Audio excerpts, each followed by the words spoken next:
How does he do it? Yes, guys. Welcome back to... Hang on, do it again. Yes, guys. Welcome back to the Cannon Podcast. I'm here with... I think that's pretty good. That's not bad. I think it's pretty good. Listen, you know what? As far as impressions go, you're the impression jukebox on the pod. Do one. Do another one. Welcome back to the Cannon Podcast. No Bhavs today, but it is myself and the lovely George Vutsas. How are you, sir? I'm great, mate. I'm great. I'm feeling energized. Not just post-win, but Have you been to Dubai? I have not. I've been the opposite. If you're over here in Canada, there is a snowstorm happening. So, I would love the sun. You know what? Make sure you like, comment, subscribe, and maybe I can get to Dubai. Life dream.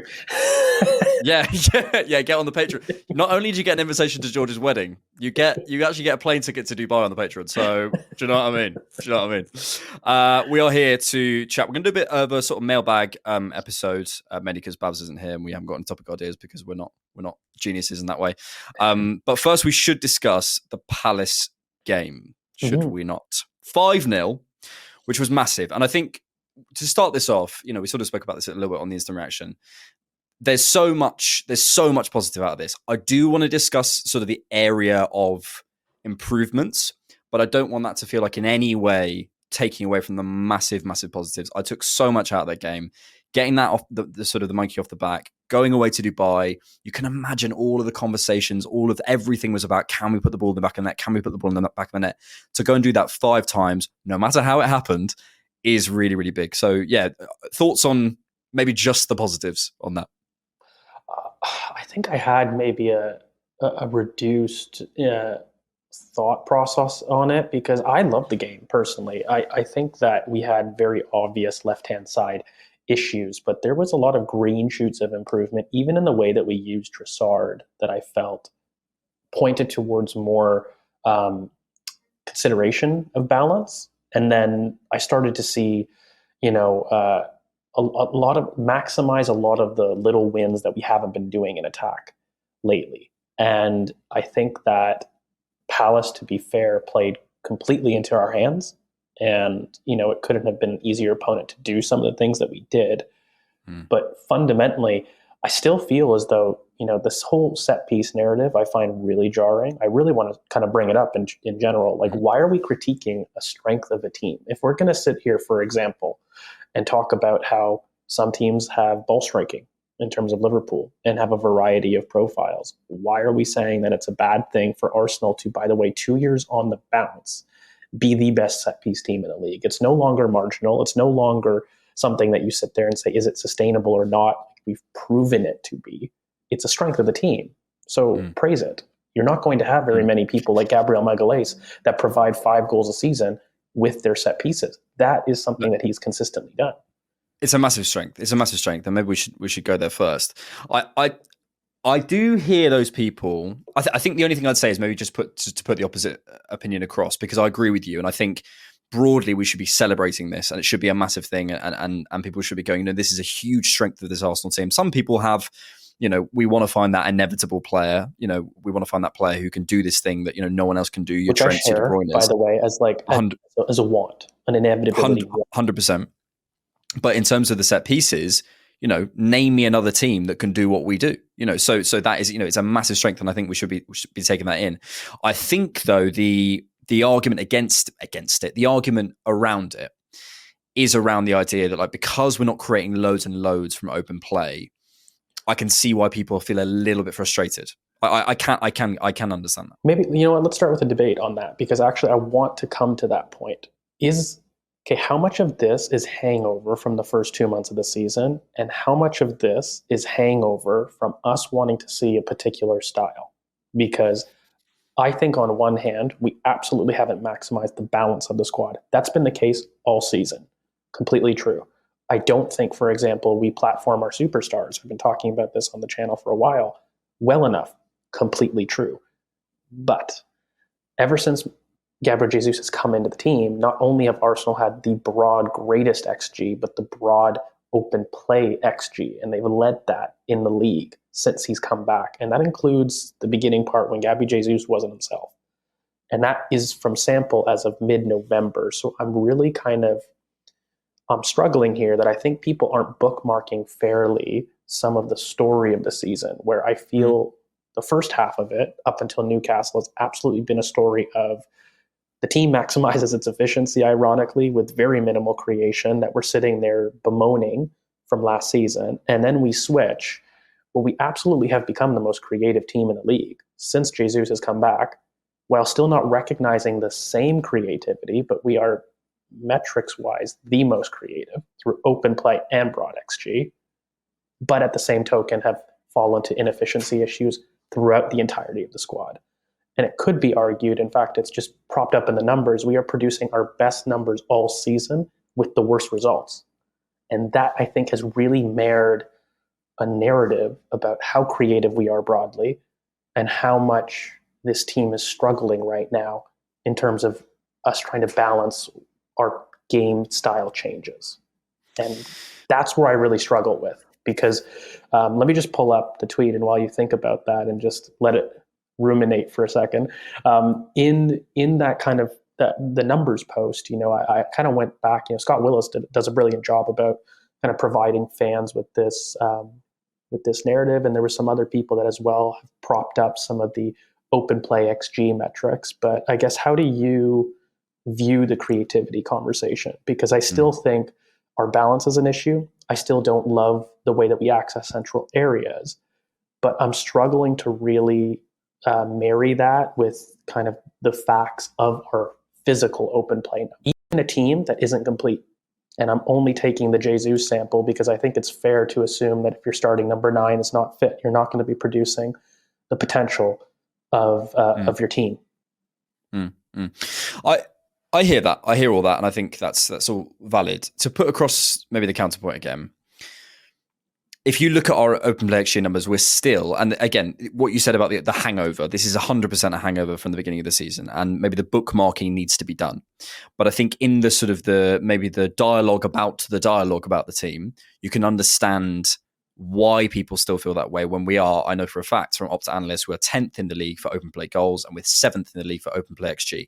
It may well be that from a certain date to a certain date, we're much better. I'm sure we are, but I can see why people still feel something's still not quite clicked, and I would be one of those people. Well, for example, like in the league, like just to back up the numbers, because I finally have found them. So since Jesus has come back from his last knee injury, which was roughly the 23rd of November, Arsenal have 2.2 non-penalty XG, which is the best in the league, and are 1.28 in the non-penalty XG difference. So not only are we creating the most XG since that point, but we're also conceding the least XG in that point. And then if you're going to take that even further to open play issues, the non-penalty XG since, Jesus has come in has been 21.03, while Liverpool are second in 17.86. So I don't even think it's a small amount. There's a significant 4 non-penalty XG difference between first and second here. And if you're what was the first number you read out? You said 2 XG. So the first number? 2.2 non-penalty XG on average, which is the best. Per game. League. Per game. Yes, Sorry. yes, That wasn't clear. Yeah. Okay. Yeah, per game. Which, again, these aren't small numbers. Like, they're very significant points of difference. And so I hold my hands up where, sure, the average would talk of us at 10th. But again, I think you really have to bookmark the sample where we've been the best in the league at one point and completely average in another point, and contextualize that with, amongst all the injuries to Timber and Partey, having your starting number 9 play definitely is something that we need if we're going to critique the attack. I'm here to have a conversation because I still think, despite us creating the best, we still aren't doing our best in how we manage these boys, which I still think is a valid concern.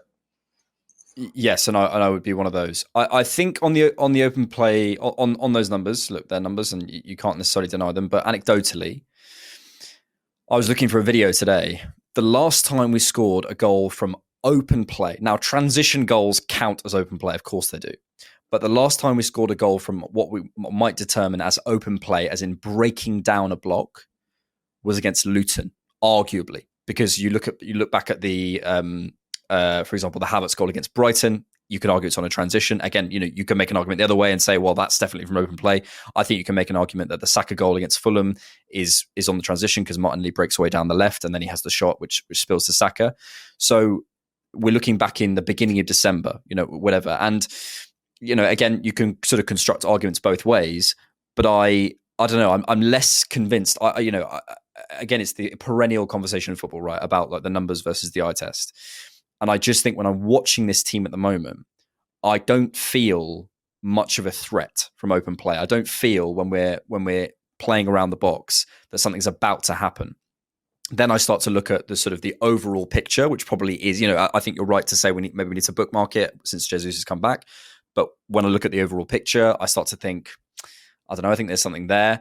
I look at the Havertz performance. Maybe one of the solutions we can talk about is Emil Smith-Rowe, because I think he could help us to penetrate centrally.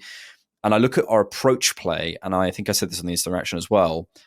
I'm not loving how we look at the minute. I think we lost that squeeze. I think we've lost a lot of the positional rotation up front. Again, not completely, but I think a lot of that isn't happening at the minute.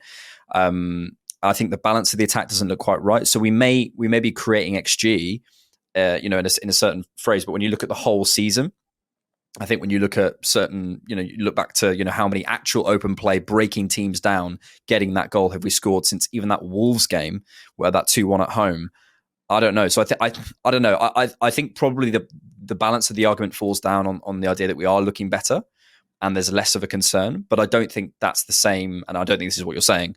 I don't think it's just, we're sort of over the hill and we're rosy again. I think there's more shades of grey. And a lot of it, honestly, is just based on watching that game against Palace and going, I don't feel threatened.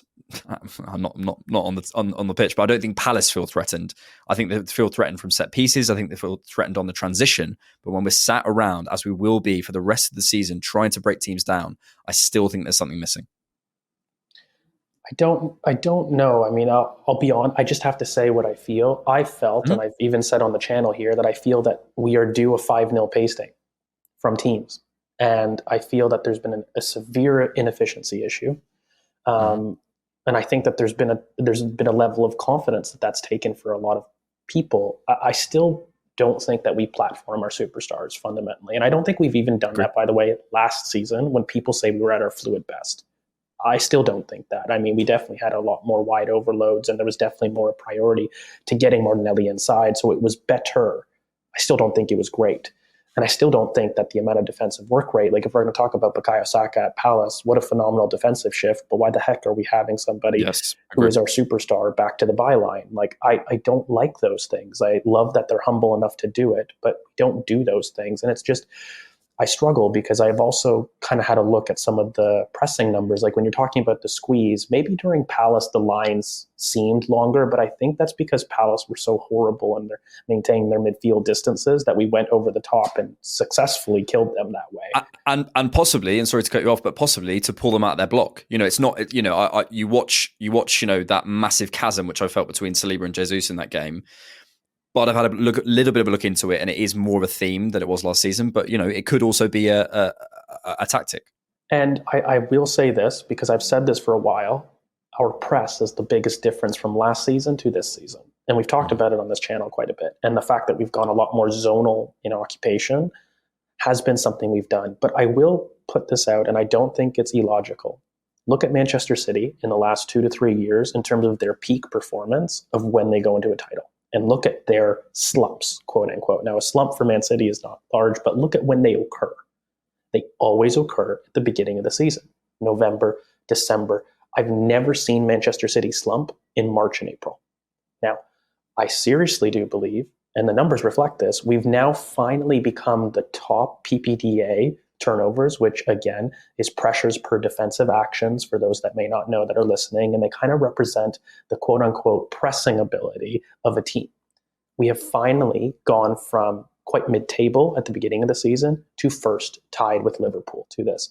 And I've been talking about, I think in the last 5 games, I've noticed the squeeze come back. And I've noticed us go a lot more man-to-man in the pressure, which is backed up by the numbers because, again, we're sitting at 8.7 per game, tied with Liverpool here. Tottenham are third with 9.1, Chelsea with 9.6. But the facts are, as of January 18th, we went from a team that really didn't do this and we're mid-table in this metric to first. So there is a change. And when I talk about in the last 5 games why I felt like I was confident in us getting these results, I think the press had something to do with it. And I will ask this question. Do you not think that potentially there is a part of Mikel that is saving this team to peak later? And I think that's an argument that you can talk from the press at the very least. And the fact is, at the beginning of last season, our press and PPDA numbers started at the top, maintained at the top, and then fell off a cliff once we started losing people. Is there even a merit to say there is lessons learned from last season about peaking and when to peak in a season? It's very, very possible. It's very, very possible. And I think that the problem is we're trying to analyze a season while we're in the middle of it. So we're projecting forward and we're looking back and we're trying to say, is there an open play problem? Do we have is the set piece thing here to stay or is it not? So we're looking back, last season we can all pretty much define it. And I think I said this actually in a video recently. If you look at the analysis of Arsenal last season, there was so much analysis. Because there was, and so many people rushing to explain what Arsenal, myself included, rushing to explain what Arsenal were doing, because it was quite obvious. Step up really high, squeeze teams, force them long, win it back, play through them, create those wide triangles, Saka Martinelli smashes it in, see you later, 3 points. Fantastic. Because we're now in the shades of grey, it's now these are the questions, and I think this is kind of the beauty of and why I think feels maybe the online discourse, but also the offline discourse feels maybe a little bit more fractured because we're all not quite sure. Yes, maybe those PPDA numbers do that, and then they fall back down. We don't know. Unfortunately, we're looking, and we might look back at the end of the season and go, "What a masterclass from Mikel." We might say, built into the season, was showing different facets of football, did that for that game, did this for this game. But you look at the XG numbers, you look at the pressing numbers, you look at these, that shows a real sort of explosion towards the end of the season when it needed to happen. And we had all the right players fit and we looked great and we won the title. Or we might be saying, stuttery, not quite sure where we were. And ultimately results are going to decide that. So it's absolutely possible. It's absolutely possible. And I wanted to end on this because I'm sure we got to go to questions, but look at the amount of times that we actually switched early to Bukayo Saka in the Crystal Palace game. This is something that I did want to bring up that we didn't quite highlight in the post-match. And I think that this idea of going more man-to-man, it is vital to have Thomas Partey and Timber back. But if you're not going to do it, the way that you spring people forward is to make sure that you're switching early. And we haven't been doing that enough. The build-up tempo has sometimes been slow. We've talked about that on this channel. But I think one of the ways that you can add central access is get the ball earlier to your most potent threats so that they're more likely to be 1v1. And another way is to make sure that you're providing enough dynamic rotation, whether that's through the central midfield, which you talk about your Emile Smith-Rowe cameo, or that's whether through a fit Ben White. And those are things that we can talk about trying to do a bit better at. But you kind of then circle back to the wing central midfielder compliments that I've exhausted the listeners at about my theory on that. And then you kind of rotate on things that we've known that we can do a bit better. But I guess just to tie it off, I do feel that this team is bubbling more. I'm seeing enough signs that it wouldn't surprise me in the next month that we see these numbers not only increase and widen, but the perception of Arsenal becomes, oh, they're playing the best football in the league again. And possible. I don't think that necessarily means, oh, that equals title. George then believes that we're favorites or whatnot. That's very different. I just think that we've been quite unlucky, and fans don't want to hear it, but I do think that we have been quite unlucky results-wise more. And I have actually had more worries at the start of the season when we were top with the results than I do right now with poorer results, but better arguable performances, in my opinion. Yeah. Look, just to tie that off before we go to questions, I think there are certain games that you look back on, and maybe you can, again, only do this after the season, where you go, that felt like a bit of a turning point. Mm-hmm. And I think that Palace game did feel like a bit of a turning point. And, for all of our ongoing conversations about how this team plays and what's right and wrong, I do think, for me, as I say, the headline is so important to get that win. So important, it's all basic, really basic, match of the day analysis, no offense. But, it's really important to get the win. Great to get the 3 points, move on. But that stuff is important. And I think for the players mentally, that must have been such a big relief, going in, especially on the early kickoff, So, I'm really looking forward to Forest now. Let's do some questions. We've got one. Thanks for checking out the Cannon Podcast. To hear the full episode, sign up as a YouTube member on this channel or go to patreon.com/thecannonpod.